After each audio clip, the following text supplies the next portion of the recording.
Oh, tep à tous, bienvenue. Vous êtes sur Kama Voice, la chaîne qui fait la promotion des humanités classiques africaines, mais également qui vous propose des sujets sur des thématiques bien données. Et c'est en ma compagnie, je suis Aza Ayen Sali, la curieuse du savoir. Aujourd'hui, c'est un document de Dumbi Fakoli que je vous présente. Un extrait que j'ai lu et je vous ai mis en description le document en entier, ainsi que les sources de l'auteur. Je vous souhaite une bonne écoute et à bientôt. Dumbi Fakoli Doumbia a comme nom d'auteur Dumbi Fakoli. Il est un écrivain de nationalité malienne. Né en 1944, agrandi au Sénégal, il a fait ses études supérieures en France. Panafricaniste et citoyen du monde noir, il est un grand initié de religion traditionnelle africaine. Il est auteur de plusieurs livres, essais et de littérature de jeunesse. Dumbi Fakoli affirme que la renaissance de l'Afrique nécessite l'abandon des religions abrahamiques par le peuple négro-africain au retour à leur spiritualité africaine. Il est le président de 3 RNA Maya, anime souvent des ateliers, émissions et conférences sur la spiritualité africaine.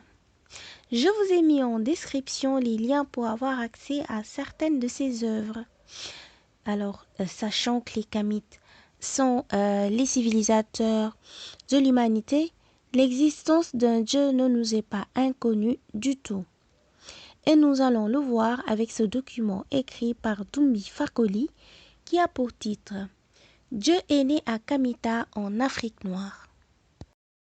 Patrie de l'humanité, l'Afrique noire a été le premier champ d'action où les premières créatures pensantes, le couple primordial négro-africain, ont acquis la notion du temps dans la trinité de celui-ci, le passé, le présent et l'avenir. Matrice de l'univers, l'Afrique noire a été le premier champ d'action de la vie qui s'est révélée à elle-même avant de se diversifier en ses différentes composantes florales, faunales et humaines. Matrice de l'humanité, l'Afrique noire a été le premier champ d'action où les premières créatures pensantes, le couple primordial négro-africain, ont acquis la notion du temps dans la trinité de celui-ci, le passé, le présent et l'avenir. Matrice de Dieu, l'Afrique noire a été le premier champ d'action où le grand architecte, à la fois hier, aujourd'hui et demain, s'est laissé découvrir par les premières de ses hypostases humaines, le couple primordial négro-africain. En se révélant Dieu, au terme de ses questionnements et de ses réflexions sur le pourquoi et le comment de son existence terrestre, le couple primordial négro-africain a compris que, désormais, son attitude globale face à la totalité de la vie doit être conforme à l'idée qui s'était faite de ce grand architecte. Par reconnaissance à Dieu, le couple primordial négro-africain a organisé la société et édicté, pour son fonctionnement harmonieux, des règles de conduite spirituelle, morale, cultuelle et culturelle. Ainsi est née la première vision globale du monde physique et de son archétype céleste.